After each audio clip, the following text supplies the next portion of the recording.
just fine, right? Let's see if I can make it better. Make it better.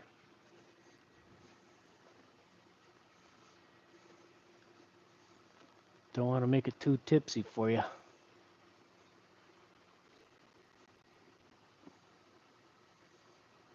And a little bit of that, a little bit of that. Yeah, I can live with that. Okay, here we go. So what we have here is a leaky inner axle seal. These are the fun ones because this is on a 4EAT transmission that is the Subaru 4-speed automatic. Unlike the axle seals on the rest of our transmissions that have been manufactured in the last 15 years, you can't just sweep out the seal with a puller and then press in a new one. That'd be too easy. Nope. These have the dreaded sun gear of death. And I say that because by the time the axle seal goes out, corrosion has built up in these really fine threads on this sun gear, which, by the way, adjusts the front differential. And you got to take the risk of that not wanting to come out. And if you break it, you're in trouble. Because then you got to reset up all the backlash here on your front differential. I've been waiting a week for this axle seal to come in, and I have been daily topping off my diff fluid. It's been very fun driving this car. So let's go ahead and hop to and get to it.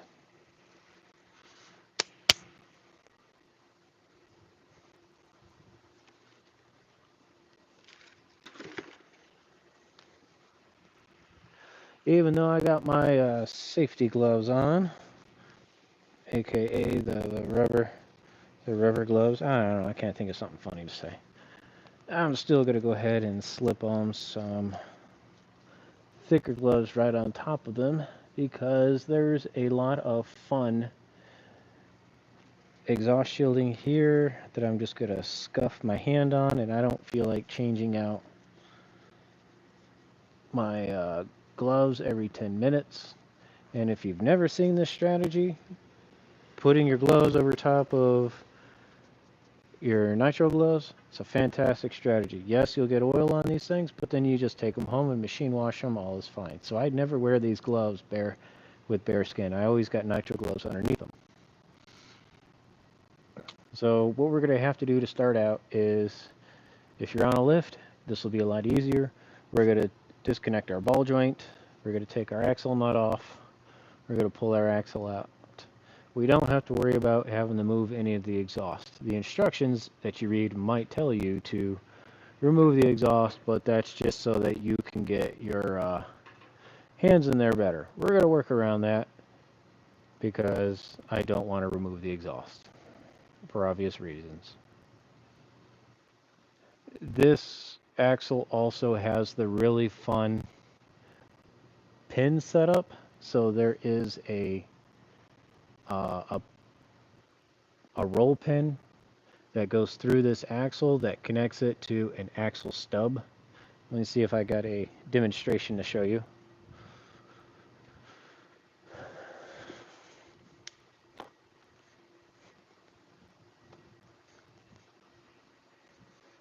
Here we go. This is what we're going to be pulling out of the transmission.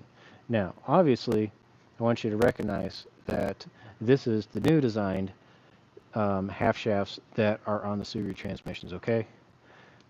This body, this housing, and this stub is now all one piece. This design right here, from back in the day, this is separate, okay? And it connects to the housing with a double roll pin that goes right here. Your instructions will tell you to punch that roll pin out.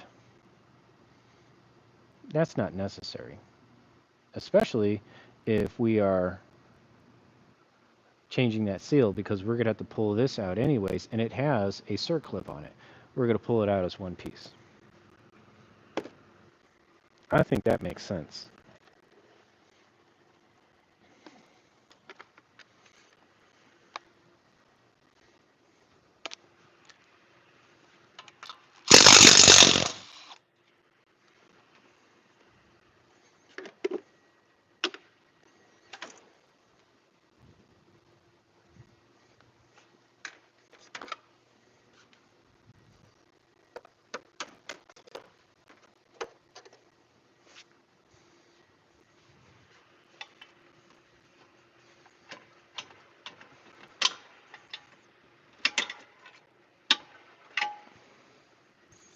You got a good enough angle to see what's going on. Oh yeah, we'll just tilt you a little bit that way so you can see me work on that knuckle too. When we get to the seal part, I'll zoom you in, don't worry. So 14 mil ball joint goes up into the knuckle. This is thankfully already been unseized because we've already done some work here on this hub.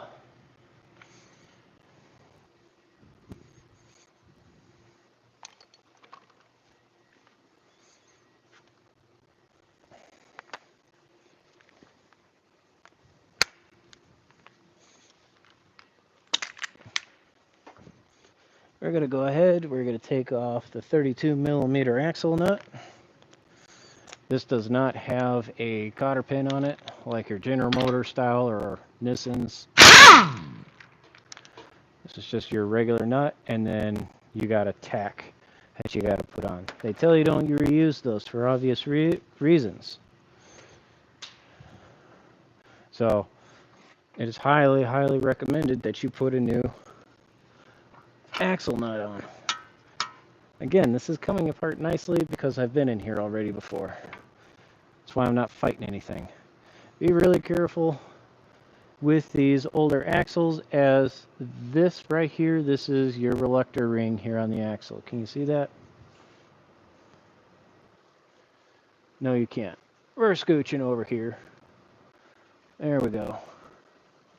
Okay, so on these older vehicles, this is an 03, so the speed sensor reads off of this gear tooth right here. This is all spaced evenly apart, so it picks up on this tone right here. When you have your axle exposed like this, take really good care not to damage or nick any of this stuff, because if you get a burr that sticks out, it's going to make an unstable reading. It's going to give a bad speed reading from this corner of the vehicle. Your traction control is going to get a little angry, and it'll set a code eventually. If you break off a tooth, same effect, and you'll have to replace the entire axle, as this is pressed on and they don't sell it separately. Newer design speed sensor setups now have incorporated a magnetic encoder into your hub housing. Okay, so your hub has all the little teeth built into it, and those teeth have a little bit of magnetism to it. All right, and when your hub turns around, it goes across the speed sensor. It's much more effective, it's much more cost effective, and it's cheaper in the long run. These right here are notorious for just corroding out, teeth falling off, they lose their square edge, they get rounded. So if you're up north, you're very familiar with these causing speed sensor problems.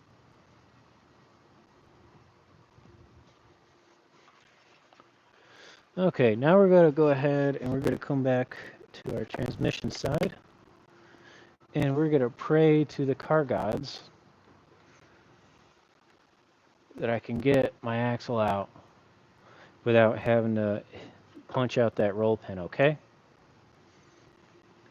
Again, those roll pins, they're not easy to get out, especially if the car is 20 years old, like this one. There is a pickle fork setup that you can get for this, but generally, we can get a little lucky with a pry bar. Just try not to hurt the housing, okay?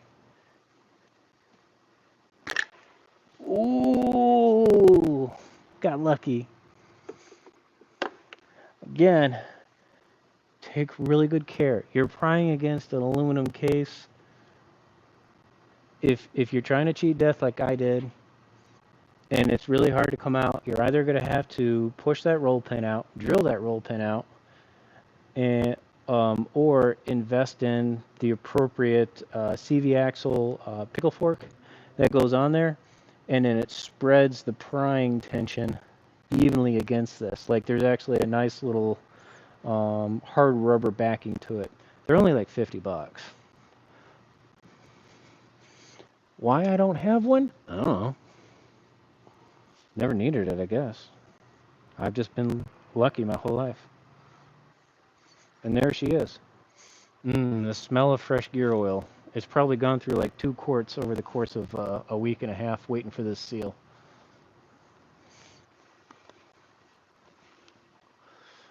Okay, now here's the fun part. This is the fun part, ladies and gentlemen. We're going to have to get the sun gear out.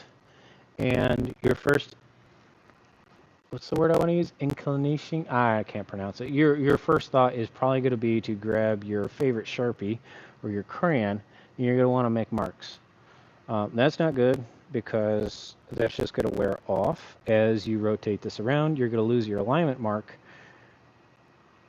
and now you're going to be setting the preload up for this or your backlash, and your day is just going to suck.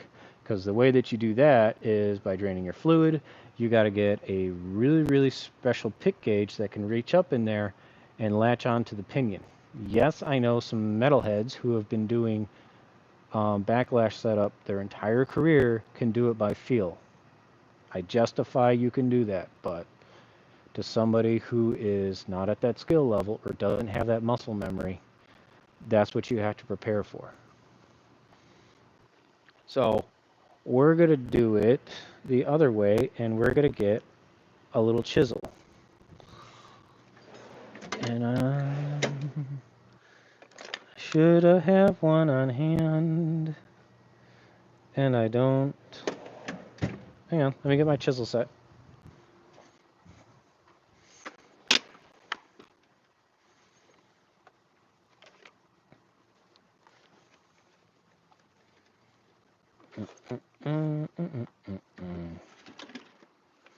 Those are drill bits. Are these chisels? Nope, those are angled wrenches. Dang it, Bobby, did you take my chisels?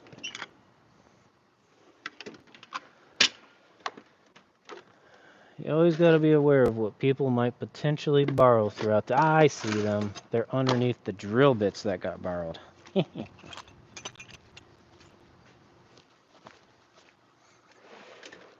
want to know where my favorite chisel's at. That makes me angry. But this will do. This will do. I'm coming back to the camera. Don't you worry. Don't you worry. I don't want to get you all dizzy. Moving the camera around and whatnots. Okay. So on this sun gear setup, ooh, I think I have a demonstration to show you. Do I still have it? I do. I do still have it. Sweet. Mary, Mother, Joseph, God, and other Hebrew and Zeus Greek mythology names. I can't name them all. It's not fair, but I'll recognize them. This here is what we're fighting. Come on, look at me. Look at me. Pay attention. Pay attention. This here, sun gear, okay? And it changes how this moves back and forth as you screw it in. Okie doke. And it's got a locking nut right up here. So what we're going to do is we're just going to put a witness mark here and here. Okie doke.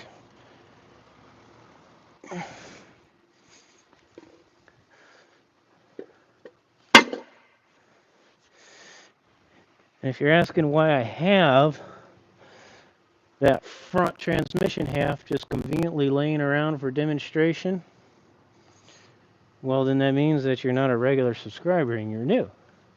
And maybe you should think about thumbs upping and subscribing, okay? Because we had a transmission blow up.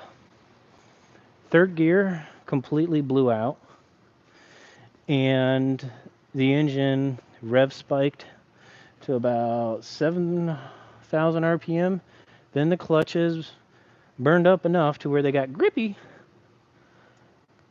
and they caught, and it just shot power all the way to the front of the car. All right, so right here, I got a little witness mark, and we're gonna put a little mark right here.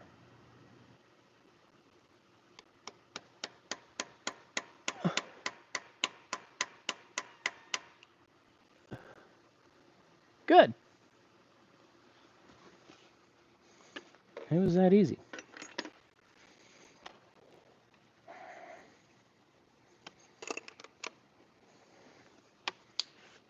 Now we're going to stop, dropping sockets. It's really hard to hold on to stuff with these gloves on, by the way.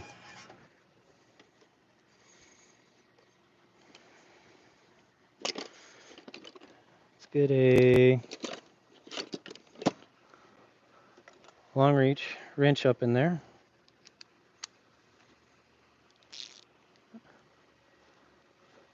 And we got to get that locking clip out.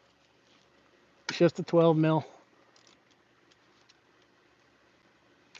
Right? Oh, this one's a 14. I spoke wrong. Let's get a 14 and try not to drop it.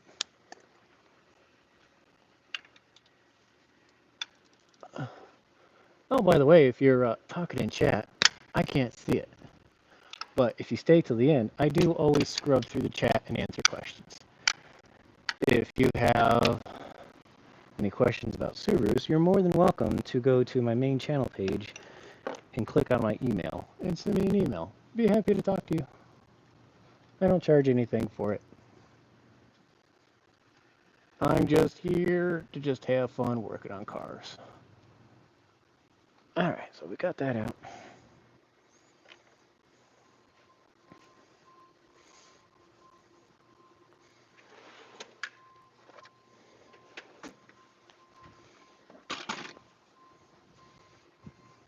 Then I got my special cartoon hammer here.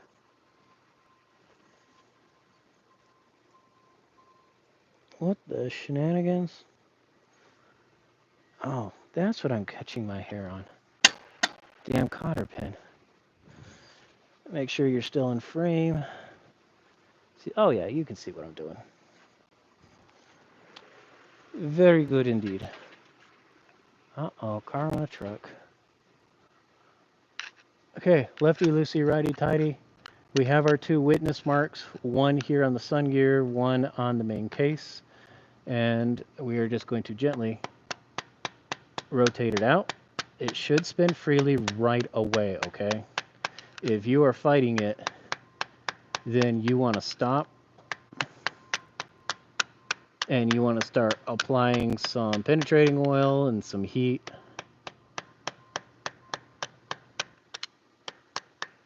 And as we rotate this thing around, pay attention to what you're doing, because you're going to have to count the rotations. This might come out a total of about 1 or 2 times. Probably about 2.5, I'm guessing. Throw your bets in the chat. We'll see who's correct.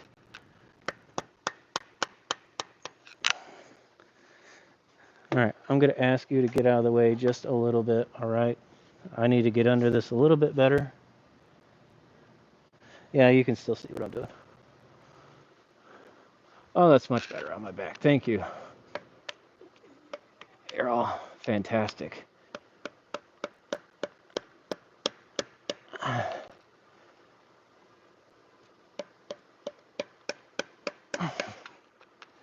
Now, one thing to take very, very special note is when you're rotating this around, especially with another hard chisel item, is that you could potentially be putting in another mark, and you could screw up your witness mark, and then you don't know where to go home anymore. You know what I mean? So be aware of where you're hitting and what you're hitting with.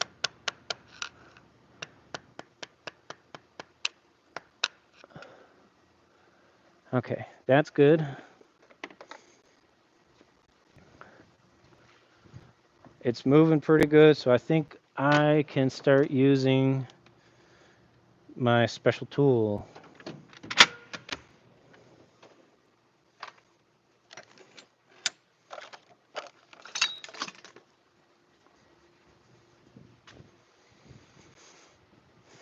Special tool. So now I can get up on there and start rotating this and not dork it up so much anymore.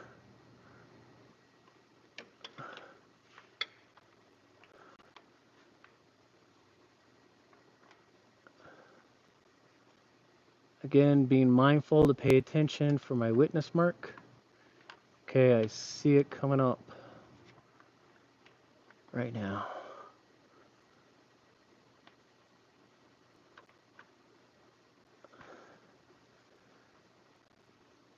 That's one.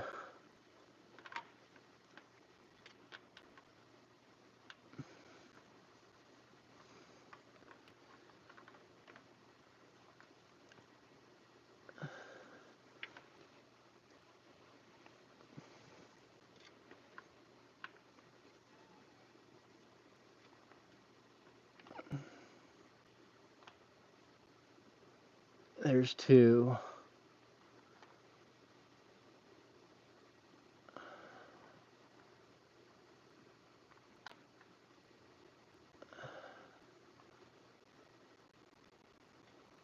I think we're gonna come up on three. Okay,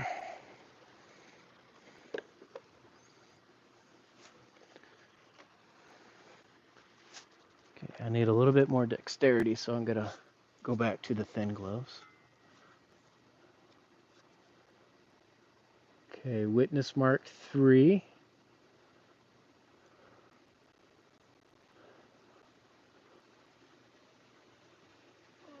Witness mark 4.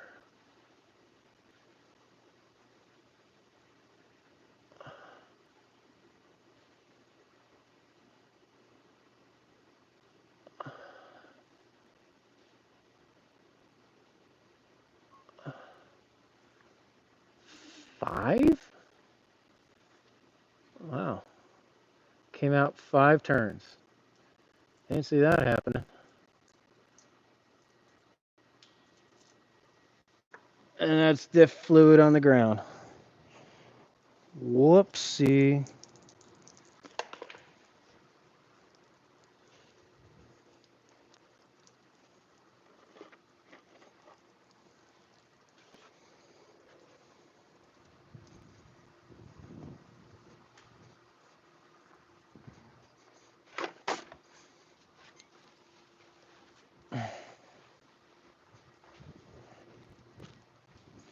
We got so excited about what I was doing, I forgot to drain the differential out. Should have been the first thing, ladies and gentlemen. Oh well, damage done.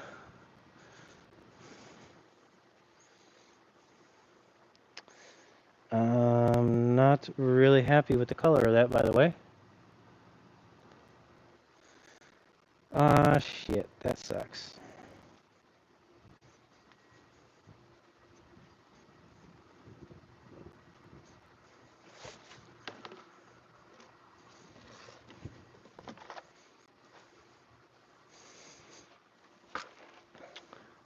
The differential fluid has a slight red tint to it.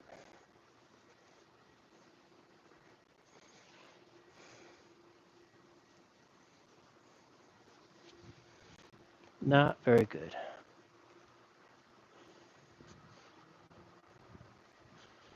What does that mean? What does that mean?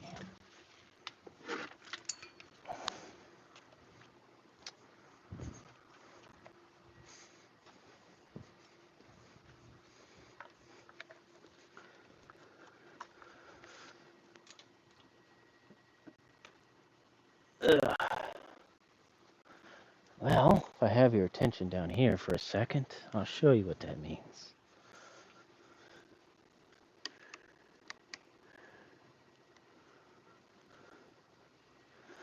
Okay.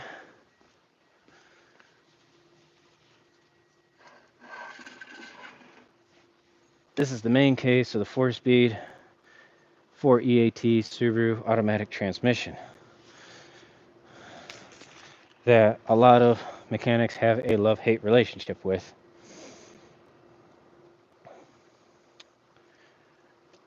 This holds ATF, automatic transmission fluid.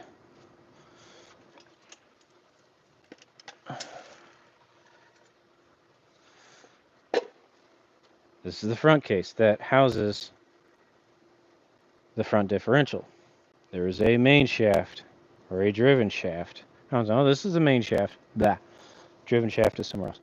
This is our main shaft that comes from the engine, passes through here, through a housing. This holds differential fluid.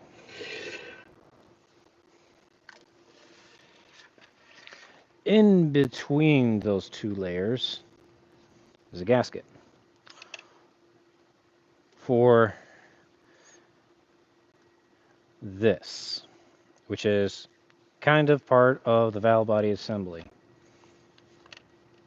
That means that it is seeping ATF into the front differential. Front differentials don't work so good on ATF, and worst case scenario is differential fluid is getting into the automatic fluid, and cross-contamination is very, very bad. I think the differential can survive a little bit with a little ATF in there, no problem. But diff fluid's not good for clutch packs. Shit.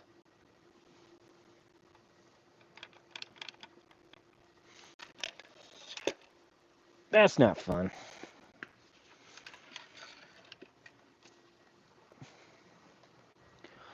Well, that's what you have to look for when you are taking shit apart.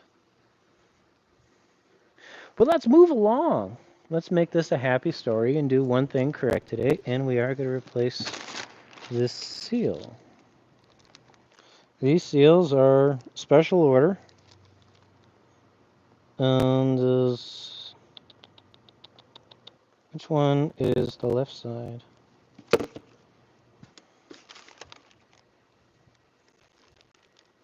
Right side, left side. Ah, here we go. Here we go. Boom. No, we're doing the right-hand side. I want the right-hand one. God damn it. Think, Joe, think. There we go. There's our part number right there. These suckers run about $10 a pop.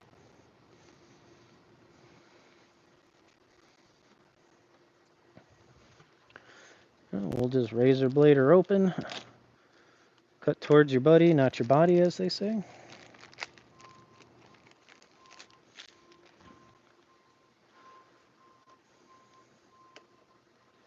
It's very important.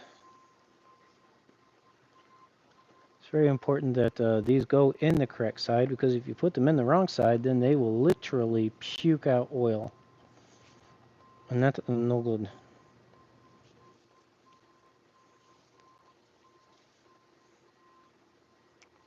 Need a thingamajigger. I want to punch this out, I guess.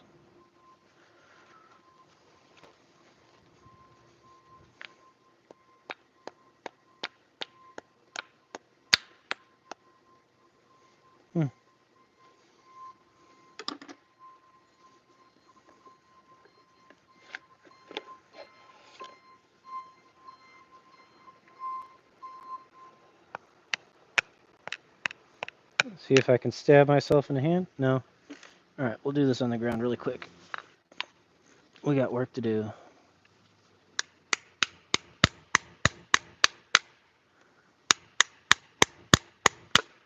Oh, yeah. Alright, she's out.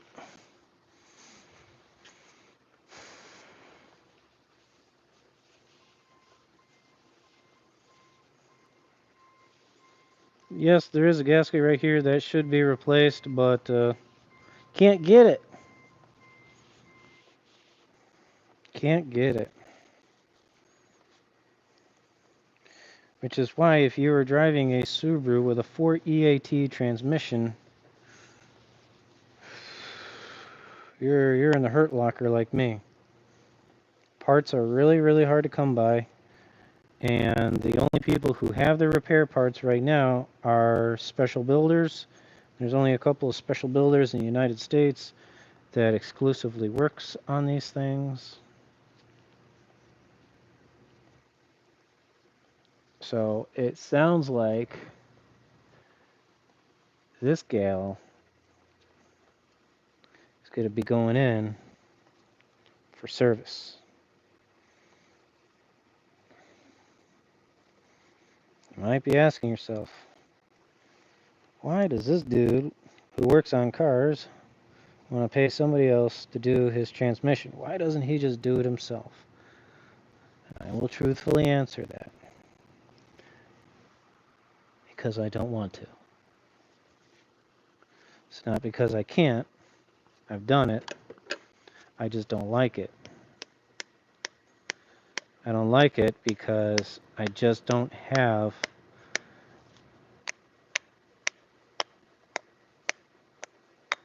the head for it. It's not unusual for people to outsource their transmission work because transmission work, on modern transmissions especially, they just require a lot of space to work on. Like, the last transmission I did, I was very fortunate that the shop actually did have a transmission work table. Okay, and that table was 8 feet long, and it had lips on the edges so fluid couldn't spill off. It had drain holes. I mean, it was a transmission workbench. And those are very, very, very necessary when you're working on transmissions because they just make a friggin' mess. And when you open them up, you need to do the work, get everything cleaned up, and put it back together immediately. Okay? You do not want to have that thing laying around open where dirt and debris can get inside of it.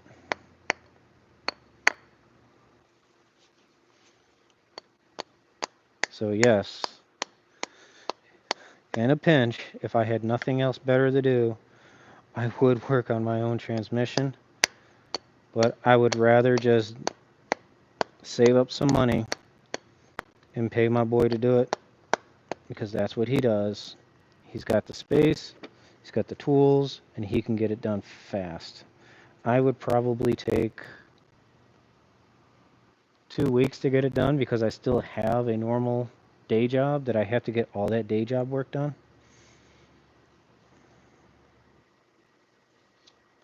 We almost got this seal in all the way.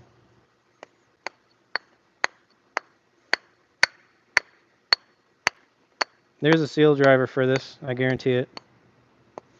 But just using my little toy hammer here, it's doing a great job.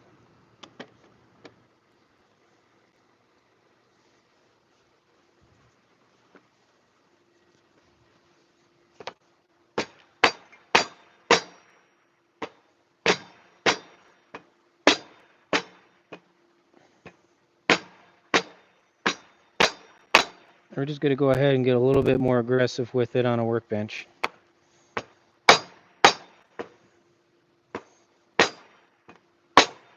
Sorry I didn't bring you along for that, but I don't want any witnesses. You got to look in there. One side's all the way seated, one side is not seated. It's probably about 10 thou. It needs to go further in.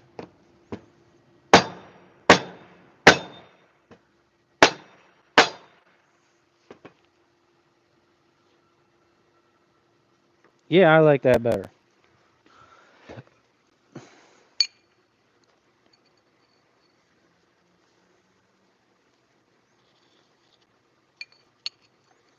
I'll slide her back together. Back together. This should want to go together nicely.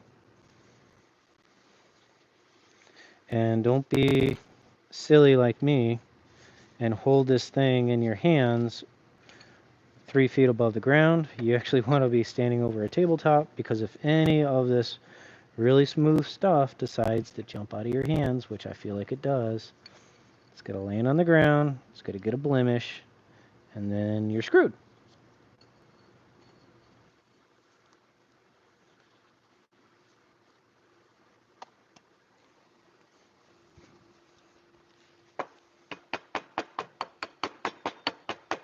And just go ahead and use my special tool off screen to put that back together, aka special tool is my hammer. And we are ready to rock and roll, ladies and gentlemen. Boom you back up here. Come on. Ooh, there we go. Take the shake out, take the shake out. If you're getting seasick, I'm sorry.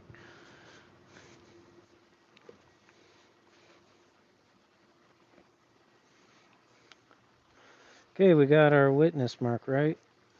Right there, there's our witness mark. It's the only witness mark on here.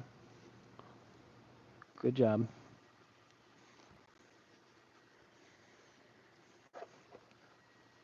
And we're going to reach up in there.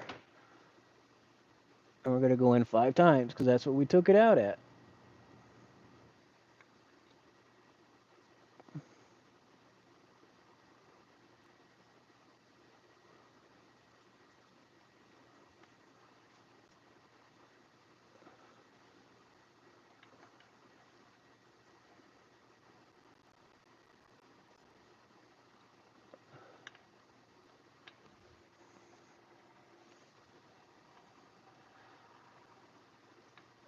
Now what you see me fumbling around here for is I want to make sure that I catch a thread right away. There we go. Because if I don't get threads right away, then it screws my rotation up, okay? Because you could sit there and you could do one rotation trying to catch thread. So what you do is you get her in as flush as possible. Go counterclockwise until you feel that first thread kind of catch in, and then you start counting from your alignment mark. 1,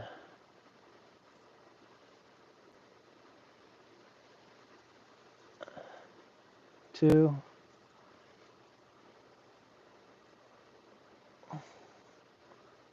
3,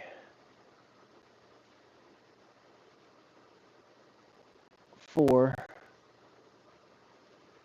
and this will be the final turn because it's starting to get nice and snug. Is that like 4.5, 4 3/4? Surprised I could still do this by hand. Oh, I went past my mark.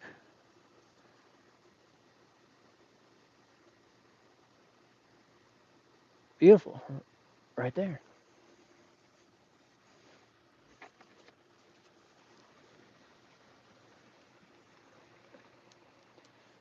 And then we're going to put our key back in.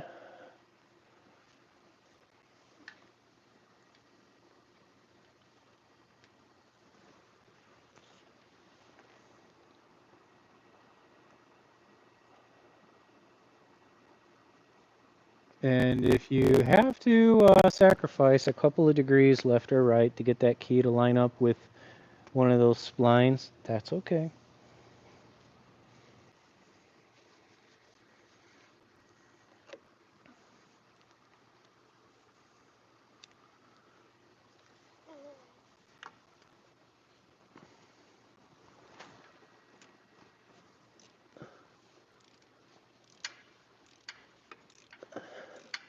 And for those of you thinking that this would be an easy reseal to do from the front case to the main case, I assure you it's not. These things are built ass forward, not nose forward. These are not Ford and GM transmissions, okay? The the transfer case is built into the transmission. Okay, it's not off to the side. So yeah, this is like a complete, take it all apart and put it together.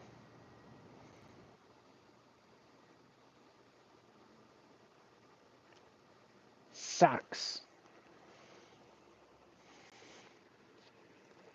I don't know.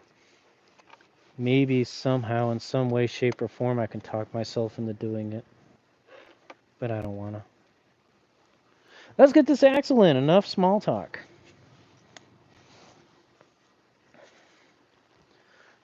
Got our stub. Make sure your circlip came with your axle, okay? You see that? That's your circlip. Circlips are notorious for getting hung up inside of there.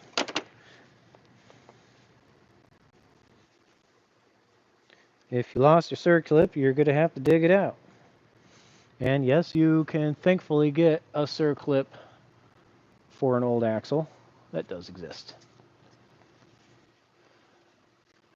We're going to slide her up in very gingerly. Just kind of going in a wiggle fashion.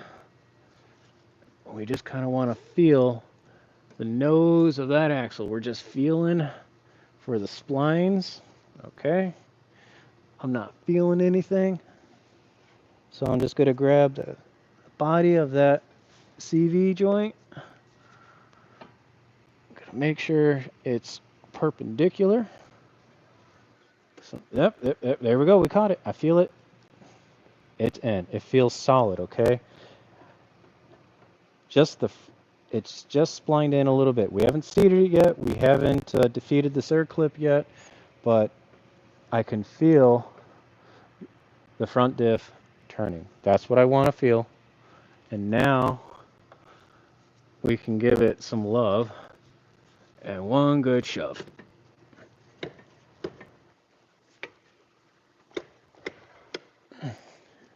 Be careful doing the herky-jerky because you can pull her out.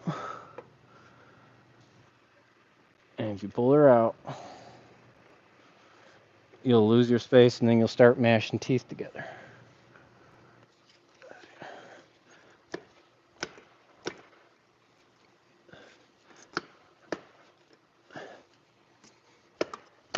There we go. Good solid kerchunk. It's in. Hooray! Yay, now we're back on our knuckle.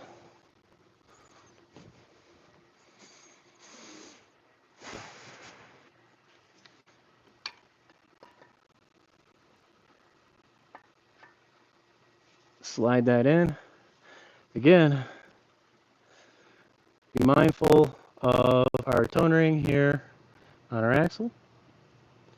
And on this particular bearing setup, all right, this is a press-in style bearing on this knuckle. There is an axle seal right in here. That axle seal likes to fall out. If you lose that axle seal, you lose all your bearing grease, your bearing burns up. So I'm looking, axle seal's in there. It looks okay. You don't have to replace it.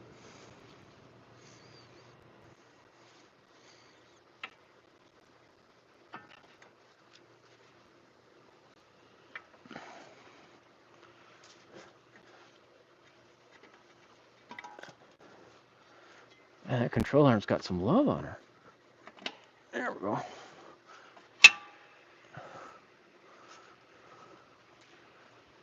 Nope. We don't use this hammer.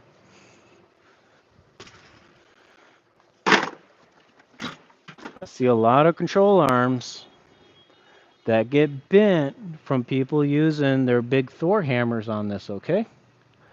And then you start having camber issues because you change the geometry down here. So if you've ever got an alignment report and they said your camber's out and you might need a control arm or a strut to fix it, look at your work history and see if you've ever had a ball joint put in. More than likely somebody smashed this together with a big hammer. They might have bent it. So enough said. This is what I use. It's a big 5-pound dead blow.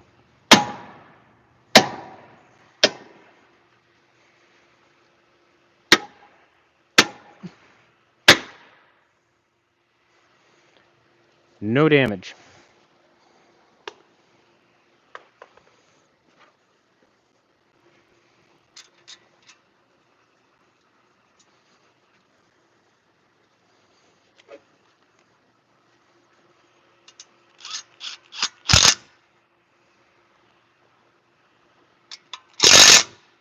Yay!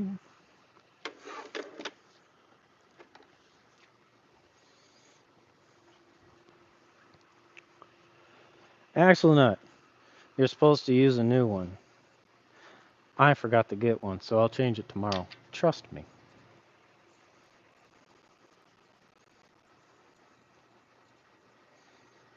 It's my bad. It's not a good practice. Now, do we impact these axle nuts down? The answer is hell no. We torque them down correctly to make sure that they are clamped correctly and they are not over-tightened. Over-tightening could cause damage to this press and bearing. I will be going to 150. I know it's 150 because on my beam wrench I used a little etcher and I etch in all my common torques as a cheat sheet.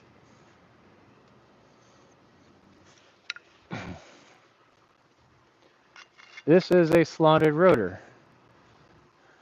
Slide your mini pry bar in there, crash it into the bracket. When this wants to snug up. Come on there.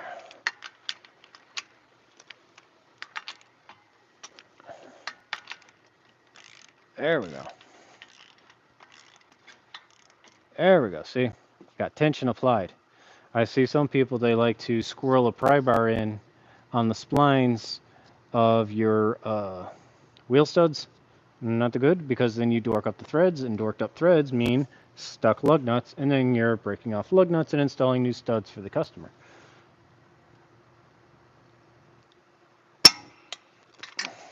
$150.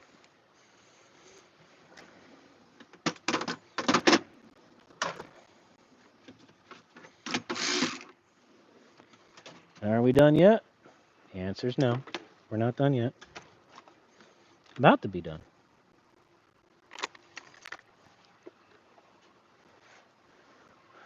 We're going to have to stake that axle nut.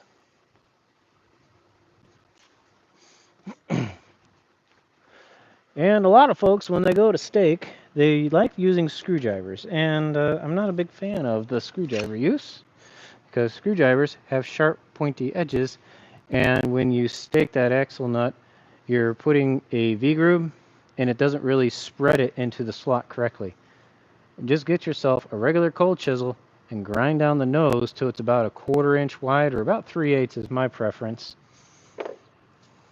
And that's what you do. You can get a basic chisel from the Horrible Freight for like $5.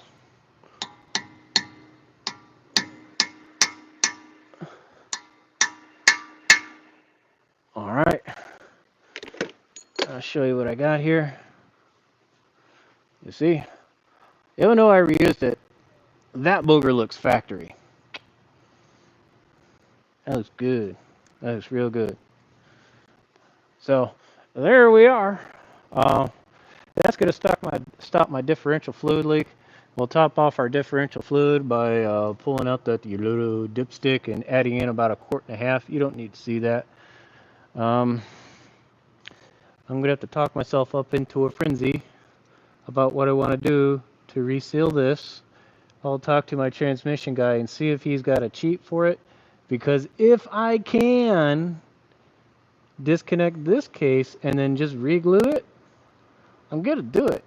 But if I got to pull this out and tear it down from the tail housing to the main case to the front case, I'm sending it to him.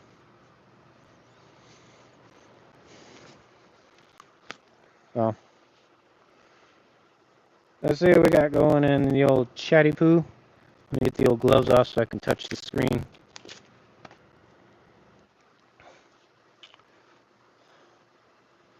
Can we see the old chatty poo? Probably not.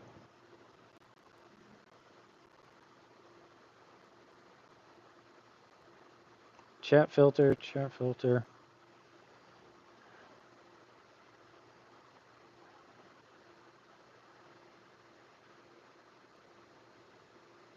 No. All right, well, it's not going to let me see chat. That sucks. What's that do? Oh, that's send a link. Damn it, YouTube, you changed the crap around. There, I'll go to my main work terminal. Let me just go ahead and just log into the old chat from my desktop.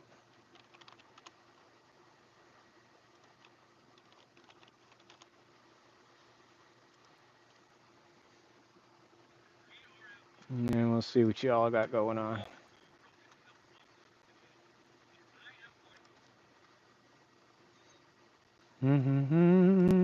Going to the channel page.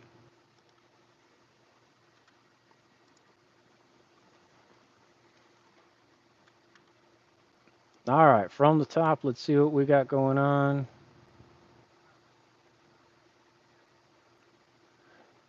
All right.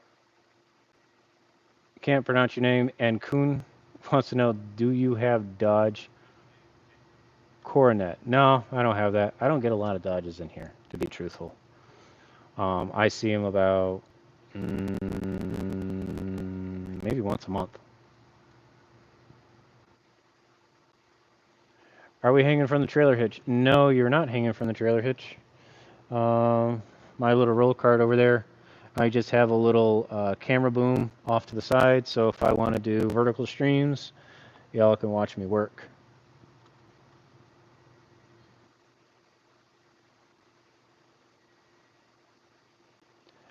HFX Pro says he's a Subaru tech with a little bit more diagnostic ability. Thanks for the compliment. I really try. I'm honest about what I do and do not know. And, you know, if I have a good enough base knowledge of all manufacturers out there, but I understand that every manufacturer has its own little secret sauce of training.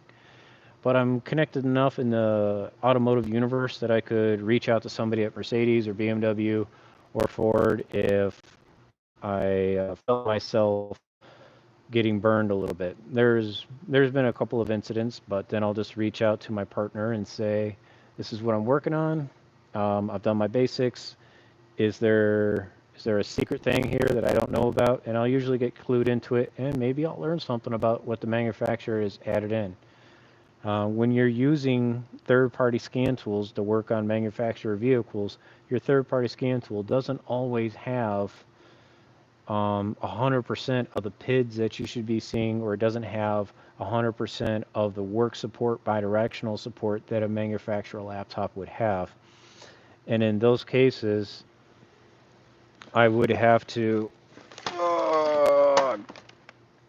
bust out the old Toughbook tablet here and buy a temporary subscription from the manufacturer to license their software. That doesn't happen so much anymore, just because the customer doesn't want to pay for my use of that subscription. They'd rather just take it to that local shop at the dealership, so on and so forth. But yes, if you invest into a Bosch J box, then you'll get support software with it where you can buy licensing, like a 1-day pass, a 3-day pass, or a 1-month pass to cloud connect to manufacturer diagnostic software. Yeah, we're down here in the Texas area. Oh, my Ukraine brethren jumping in. I don't got my translator working on this desktop. I'm sorry if I can't communicate with you right now. Hey, don't joke about muffler bearings. I learned that they exist last year. Nissan actually has a part number labeled muffler bearing.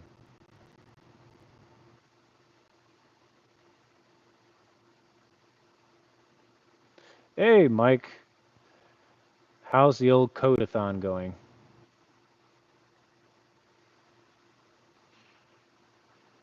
Learning with wands on, he's blowing up chat. How you doing, man? He's been with me since the beginning. Can't get rid of this guy. Nice chap.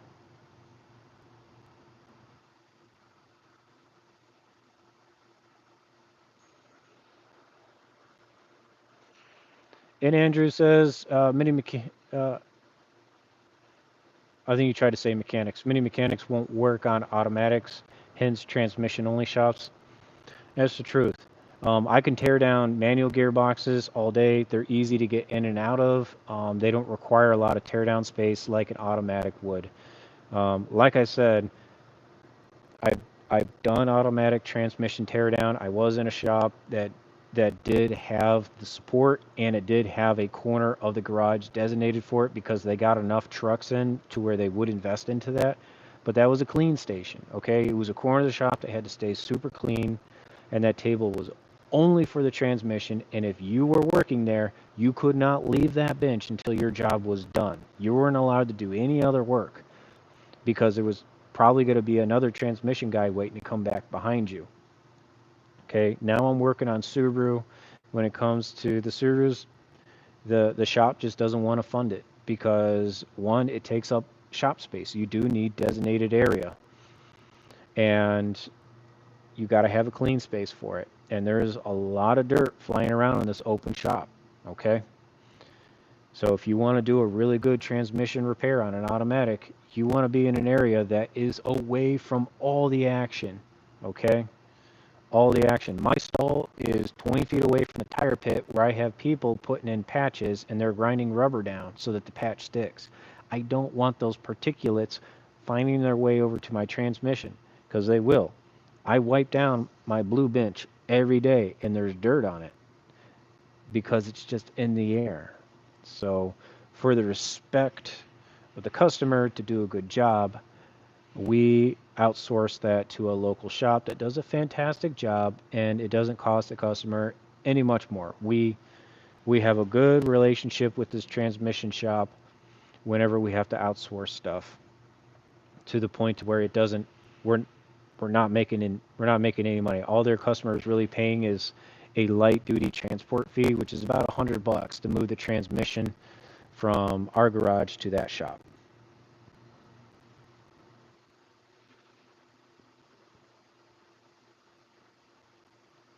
Andrew says rebuild the transmission.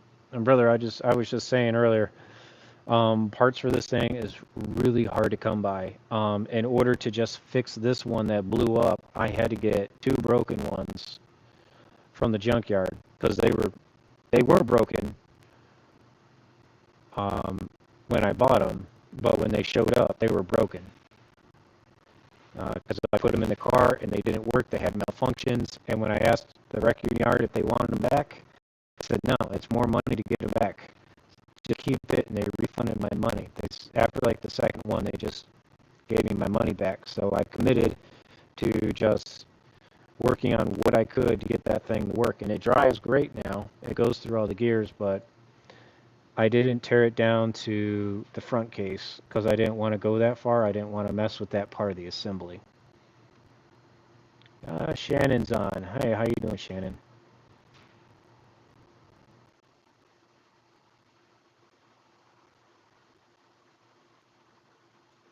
Okay.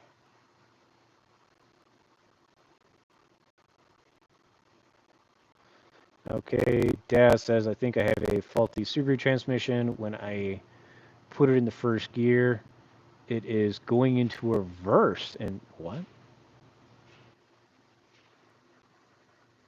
It goes into reverse. Hang on a sec.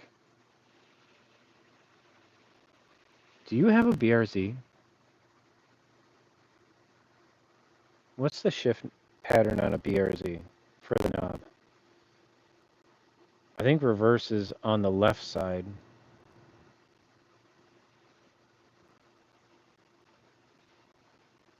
I would say that the first thing that you want to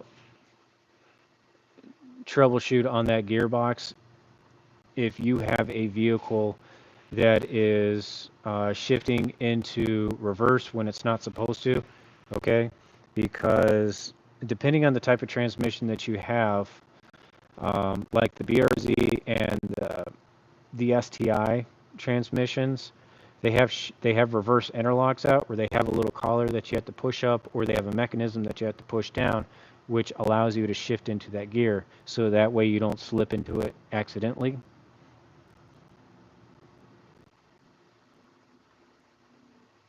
But it just based on that general description, it looks like you have a failing component there.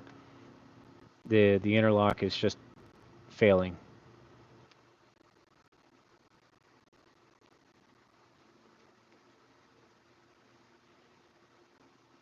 All right, someone's calling out it's an STI. Yeah, so yeah, check your interlock. Make sure that's working correctly, and there's an alignment. So if you get the service data for it, because you can go to, let me get the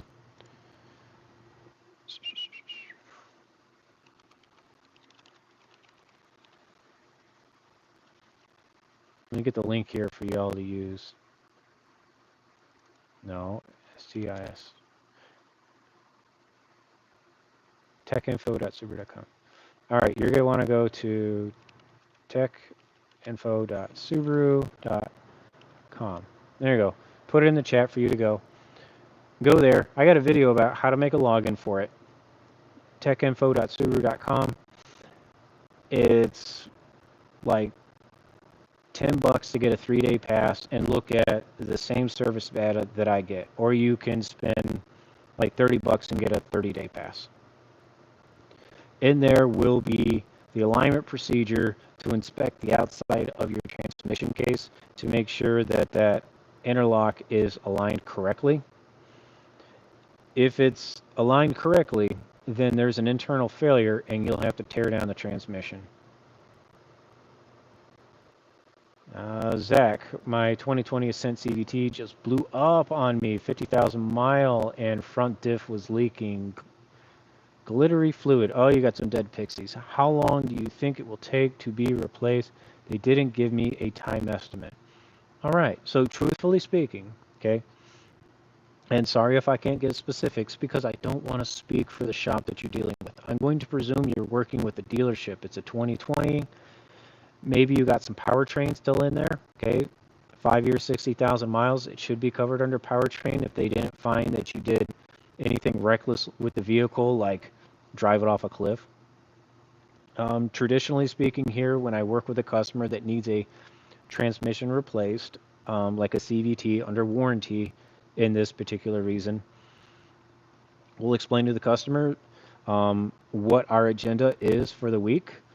So hypothetically, let's say my customer with the transmission issue that needs a transmission replacement. They come in with a concern on a Tuesday. We diagnose it that day, and we determine it needs a new transmission. It's going to be covered under warranty. Yay! We communicate with the customer that this is a warranty replacement. We're going to have to go through the proper channels to submit a claim, okay? Because these transmissions, they are expensive. They're about $8,000, and the manufacturer who's going to flip the bill for the part and the labor to install it, they're going to want to ask some questions. There's a worksheet that we have to fill out. So the technician fills out a worksheet. It's submitted up to Subaru. They review all the information to verify that it was diagnosed for internal failure correctly. If they have anything if they have any more input that they want on the situation, or if they have any Q&A, they'll reply immediately. About 2 to 3 days to go through that hem and haw. All right. Once that's done, then the claim is approved for transmission replacement. If the part has to be ordered, which is a 50-50, not every dealership just has an entire transmission for a particular vehicle set up on standby. If it's on hand, the advisor you're working with will notify you of the day your vehicle will be worked on. Henceforth, let's go back to what your car came in on my customer, this hypothetical scenario. The customer came in on a Tuesday. He was diagnosed. We spent 2 days in litigation with the manufacturer explaining point of failure, explaining and proving that the assembly needs to be replaced, getting the claim approved. So now we're on a Thursday. We have to now go to parts and say, please pull all the parts to do this. Parts department says we either have it or we don't. If they have it, great. Then they got to pull it out of storage and they got to bring it to the stall. If they don't have it, they'll say it's going to take 2 or 3 days for us to order it or to put in the order and have Subaru sent it to the dealership. If it's super busy in the shop, meaning that during that litigation period of going back and forth with the manufacturer, that technician, who's me, I'm working on other people's cars, I might have a job I need to finish, so I'll communicate that forward to the customer and say, okay, I got your claim approved. I do have a transmission on hand. I can put it in. Unfortunately, not today. I have my day booked out for me because it's Thursday. I got my Thursday booked out. I got my Friday booked out, but I'll attack it first thing Monday. I've never had a customer who's been upset with that because during the entire time, the customer is in a loaner vehicle. They got wheels. They can go to and from work. They can do whatever they want. No problems. So on average, I would say we have about, I think the fastest turnaround is 3 days and the longest turnaround is a week. If any claim is taking longer, there's got to be a good reason. And the reason might be that the manufacturer is just asking for more supportive material to the particular situation. Why did this happen? Can you give me some test drive information if it can be done? Can you give me some line pressure information? Because this is an $8,000 assembly. Could it be repaired with a valve body? Could it be repaired with a torque converter? They just want to eliminate that. And that has happened in a couple of circumstances. In one case, last year, I did have an Ascent. And I said that the center clutch pack, okay, that controls power going to the rear axle. I says, it's been replaced already. I pulled it out for inspection. It's failed again. Here's my information that I've done on the vehicle. I think it's best that we replace the assembly because there's something forward of the transmission assembly, which I am not allowed to service, that is causing this problem. And they wanted to hem and haw over it. And they were debating on putting in another one with they're putting in a new center clutch pack with a new TCM. They wanted to try that first. And we did. And the car came back about 6 months later, again, with another burnt up center clutch pack. And then we put in a transmission assembly. The customer's been happy ever since. We haven't had an incident. So it's not to say that there's some lemons, there's some faults out there. It's just, if you make a couple 100,000 of something, there's going to be a percentage of manufacturing problems. It's the consequences of manufacturing things. You always take it on the chin, so to say, that you're going to have a 3 to 5% production problem. Okay? Because eating that 3 to 5% production problem is cheaper than putting in all the quality assurance checks and hiring all the additional personnel to make it a 1% failure rate. That's what I learned when I was studying manufacturing. So it's just a cost-risk analysis. I hope that answers your question, and I hope they move forward with replacing your transmission. Okay, Zach? Just, if you're in a loaner, enjoy your loaner. You're probably going to be in it for about a week, all right? Have a good time. They're going to take care of you. Okay, Eric says, just bought a 21 Outback CVT, is only worry it has 44,000 miles. What do you mean? just bought a 21 Outback CVT is only are you trying to say your only worry is the CVT?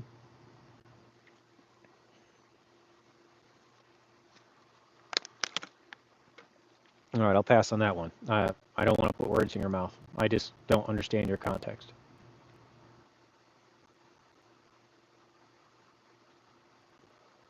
Okay, I'm gonna butcher your name. Xerxes K. Hi there. Is it okay to put in front diff 75-140 instead of 7590? It's heavy SUV. I think you're trying to say it's gear oil for a Tahoe. You want to put Tahoe gear oil into your front differential. No. No, I would say never put any fluid that your manufacturer did not design that for, okay? That heavy gear oil, it probably warms, it needs that for the tow package that a Tahoe would do, all right? And I'm pretty sure that if you put that stuff, you put that heavy fluid into that little tiny differential that the Subaru has, it's going to displace it and it's going to squirt it out through the vent hole. That's my theory. You're fine with 75 weight 90. Stick with it.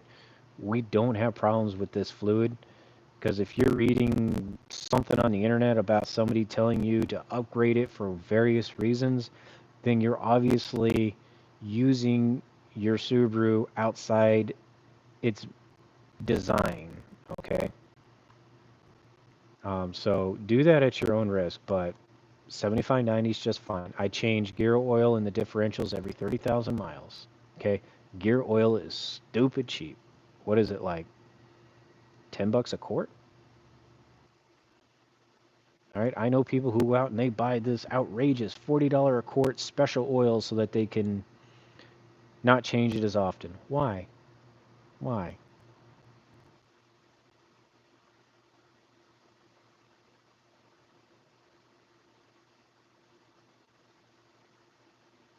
Yeah, Juan's chiming in too. Do your services on time, you'll be fine. Yeah. Hey, service is all about preventative maintenance. All right. Changing your fluid early, changing your fluid regularly makes things last longer. I understand manufacturers say the fluids in your vehicle, aside from your engine, is lifetime fluid. That is a marketing talking point. I am trying to avoid saying certain words so I don't get backlash from manufacturers or my shop because this is a touchy subject that I am restricted from personally talking about on this channel. So let me just say, because these are facts, your manufacturer, Subaru, because that's what I'm talking about, Subaru says that your new car comes with a 5-year, 60,000 mile powertrain. Well, why wouldn't they say it's 10 years, 100,000 miles?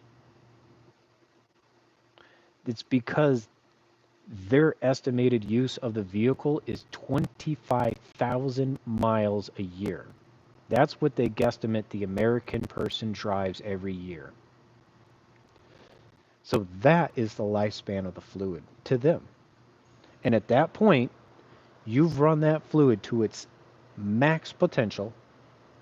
And when you run fluid out 100%, it starts wearing out the metals. It starts wearing out the product. And changing it might be too late. Now you need a differential. Now you need a transmission. And then you go, this brand is crap. I've only had the car for 5 years. Well, in 5 years, you put 100,000 miles on it. And for the last 20,000 miles of that 5 years, you've been running on fluid that only has 10% of its potential life left. So I would encourage you to think about getting those services where they recommend every 3 years, 30,000 miles, change out your fluids. Because if you want to be a 250,000-mile vehicle owner, that's how you're going to do it. You're going to do it through preventative maintenance, so that way that you reduce the wear and tear of the internal components of your engine, transmission, and differentials. If you want to do your own scientific research, you can do it at a very cost-effective rate. I would encourage you to go to a website called Blackstone Labs, and for free, they will send you a little pee cup. All right? It looks like the cup you pee in for a urine test. And they say, send us any oil that you have out of whatever car you took it out of. And they'll ask for your VIN number. And it's anywhere from like $20 to $60, depending on how specific you want the test to be. They will give you a spectrum analysis report of the oil breakdown, any metal particulates that they found, like titanium, brass, aluminum, stainless steel, the whole 9 yards. And if you tell them what vehicle it came out by VIN, then their little information reservoir will be able to tell you what particular component is breaking down that you took the oil out of. So if you think that you are having CVT failure, well, give them a sample of your CVT fluid. Okay? They only need about 4 ounces. So if you're skeptical of getting a transmission fluid change on your Subaru, you're at 60,000 miles, you don't think it's worth it because you think it's lifetime fluid, you believe the Kool-Aid, and you're going to drive it into the ground, well, then you're going to get an $8,000 fluid change, okay? And by that, I mean you're going to get a new transmission. Those are my personal thoughts on it, because the customers who listen to me at this shop, they have original CVTs with original valve bodies. They're approaching 200,000 miles, if not over 200,000 miles, because every 30,000 miles, they just do a drain and fill. And their cars are doing fantastic.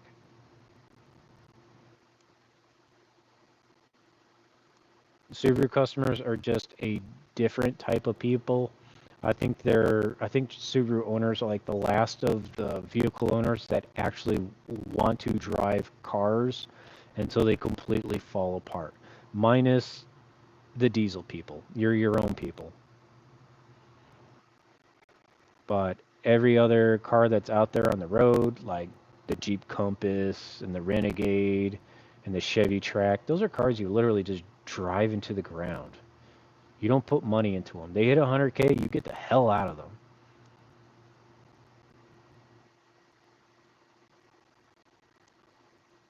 All right, Eric says, still have our 2007 WRX manual wagon, 160K, new clutch last spring.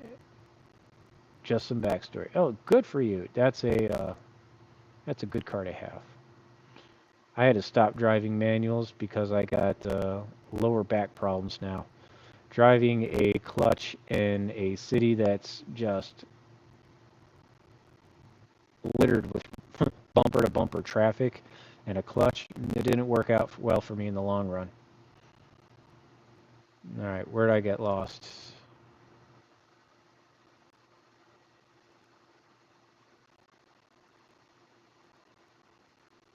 Eric says only check levels, replace it. Yeah, okay, yeah, so that just goes back to the marketing again.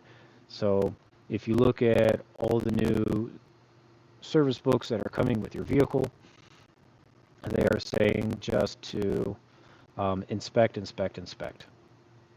Okay, well, I'm going to be honest with you. There's a lot of shops, including ours, that just have a policy that says no dipstick, no inspection,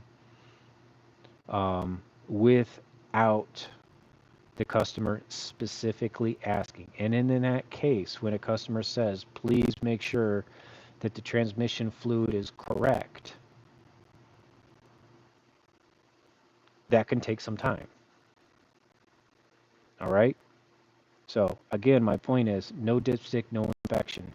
That is a standard operating procedure that has merged into a lot of shops around my town, and I've heard it in other shops in other states too, and on other people's channels.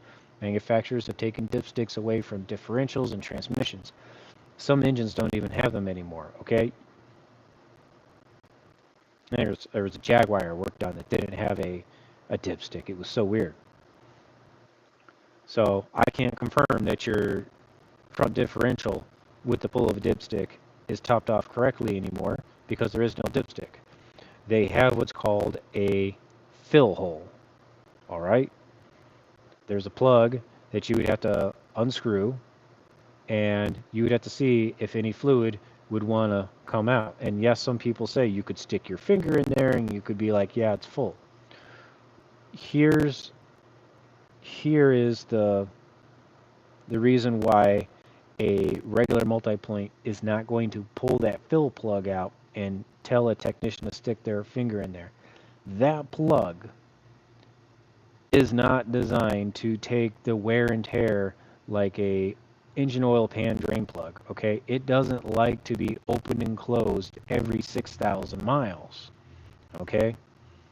I have a video that's on the channel from years back of somebody who was doing that, just kept doing it, and then he ruined all the threads on the fill plug for the rear differential, and he had to get a whole new backplate for that differential. He was super peeved because his car only had about 70,000 miles on it, and he didn't understand it, and he's been doing all his own oil changes. I'm like, bro, if it ain't leaking, if there's no signs of leak, you don't need to look at it. It visually looks good. We have a good enough track history that you're just going to have to put your faith in it, that's good. But yes, there were a few shops that were pulling those plugs. Those plugs were not getting torqued down correctly. They were getting over torqued, and then they started leaking. So a lot of shops just put the brakes on, and they just told customers, no dipstick, no inspection, unless it's a direct order from the customer, and then in which case, your car will be in the shop longer. There was a customer that was here last week, and he wanted a transmission fluid level inspection. And I had to let him know, hey, your car is going to be here another 3 hours to do that inspection. Didn't understand right away. I had to level with him. I says, and I had the printout. I says, here's your printout right here. Here is the procedure to check the fluid level. It says fluid level inspection at this temperature. You just came off the highway. This transmission's 200 degrees. It's going to sit outside for 3 or 4 hours until it cools down. Why? Well, because it expands a little bit, which means that the fluid level is going to change. If that transmission's rip-roaring hot and I pull that fill plug out, fluid that's not supposed to come out is going to start coming out. This transmission could lose a quart or two. That's how much. And then it's going to cause a malfunction. He want to wait? Yes, he was a stubborn guy, and he says, I'll wait. And every hour he came up, is it cool enough? No, it's not. Dude, we told you 3 hours. Do you know how long a transmission takes to cool down? I was like, go home and try it yourself. Get a scan tool, plug it into your car, look at ATF temp, and see how long it takes to get to 100 degrees. You just got done driving your car for 40 minutes. It's going to take a few hours. But yes, anytime that we have those situations, we document it very, very thoroughly to fulfill the customer's needs. We don't want to be jerks about it, but we do want to be honest and realistic about it, so that way that we can meet the customer's expectations. All right. Some people come in with this. So word I want to use.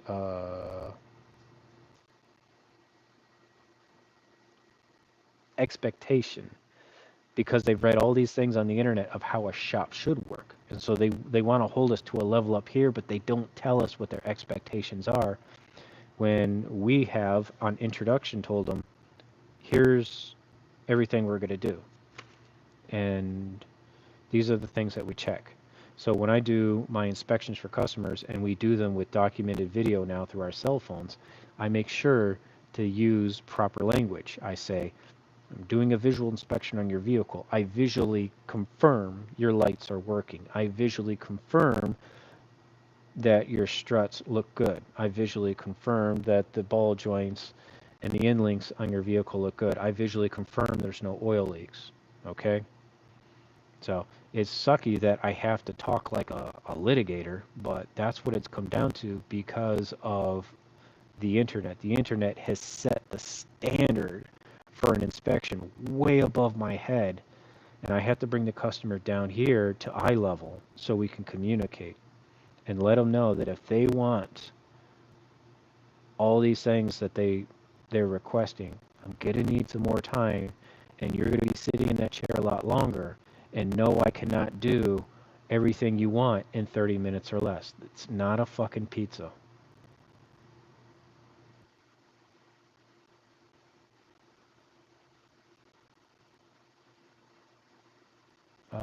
Getting through one here.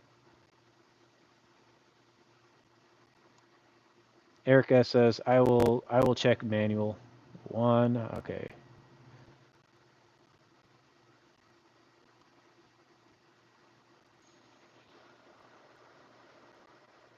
Okay, Daz is going into something on his own. I'm gonna pass that up.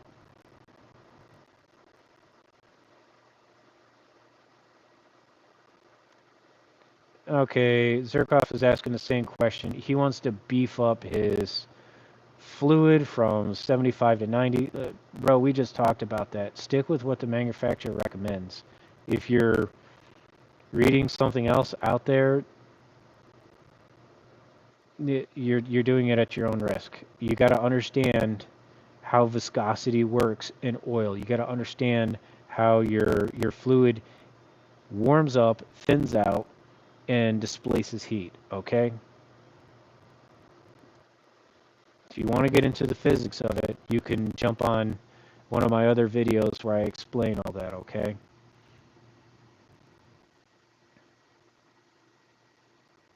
Yeah, okay. My Sobhob, SOPHOB, said it clearly. Lifetime doesn't mean the owner's lifetime. That is exactly it. Your life of the vehicle is like in dog years. All right? That's perfect.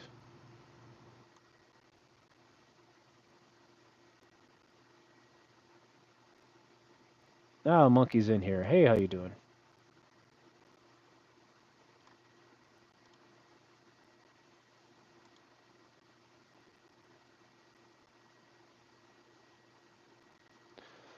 All right.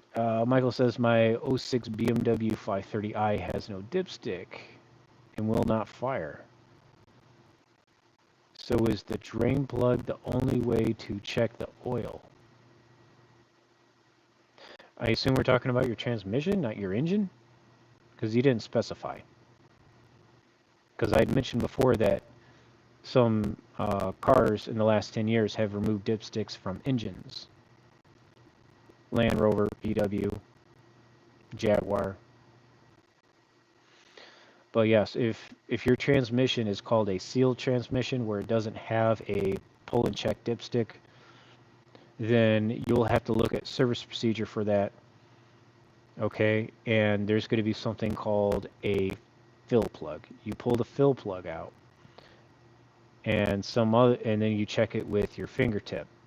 Some other transmissions have a fill plug, and then they have a spill plug, which means that you open up both fluid into the fill plug, and when the transmission gets to the correct fluid height, it starts coming out the fill plug. I'm sorry, it starts coming out the spill plug.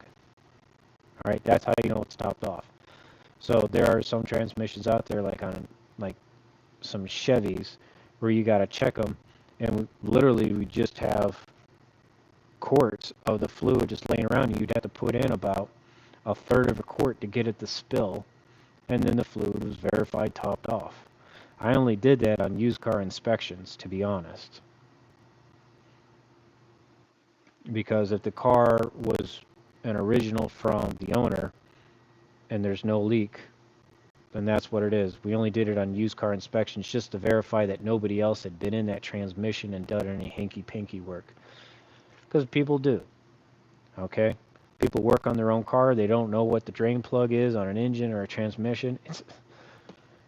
I get at least 5 cars a year that come in with drain transmissions.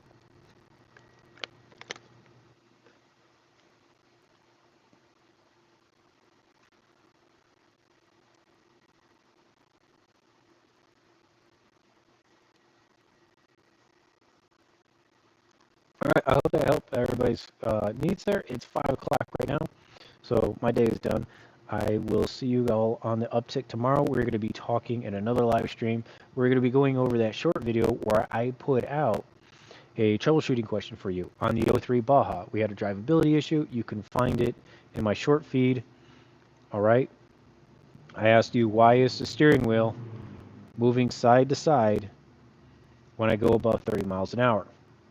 Okay, I want you to be the technician. I've showed you enough things, and we're going to go over all of your suggested repairs, and I'm going to be explaining why or may not those be the best things, because obviously I'm the customer, and you could bankrupt me by making the wrong call, asking to put parts on my car that aren't needed.